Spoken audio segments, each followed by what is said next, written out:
বাবা মা যাদের আছে তাদের মাথার উপর ছায়া আছে। বাবা মানে বট গাছ, মা মানেই শান্তির জায়গা।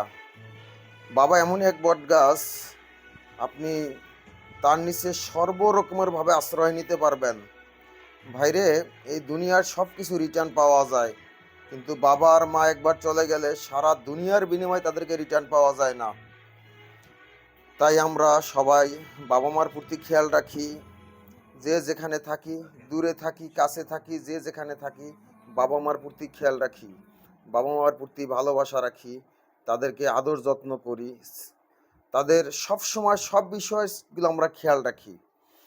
আপনার আজকে ধন সম্পদ আছে, কালকে নাও থাকতে পারে, কিন্তু বাবা মার আপনার যতটুকু উপার্জনী ধন সম্পদ আছে সেখান থেকে বাবা মারকে কিছু দেন। মনে রাখবেন, তার লাইফের অনেক মূল্যবান সময় সে নষ্ট করছে আপনার জন্য। সে কোনো কিছু না খেয়ে আপনাকে দিয়েছে, তার শখের জিনিস সে না কিনে আপনাকে দিয়েছে। এর নামই বাবা। এমনও সময় গেছে সন্তান সারা রাত জেগে, সন্তানের জন্য সারা রাত জেগেছিল মা।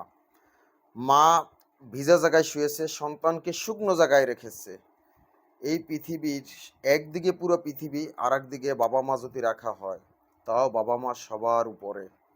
এই শরীরের চামড়া দিয়ে যদি জুতা বানিয়ে দেওয়া হয়, তাও কোনোদিন বাবা মার ঋণ শোধ হবে না।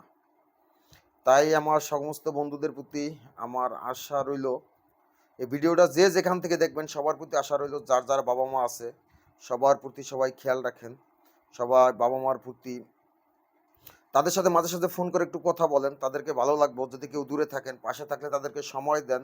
মনে রাখবেন, তারা এখন বাবা মার যখন একটা সময় বয়স হয়, তারা কিন্তু শিশুদের মতো আচরণ করে, তাদের মন কিন্তু শিশুদের মতো হয়ে যায়।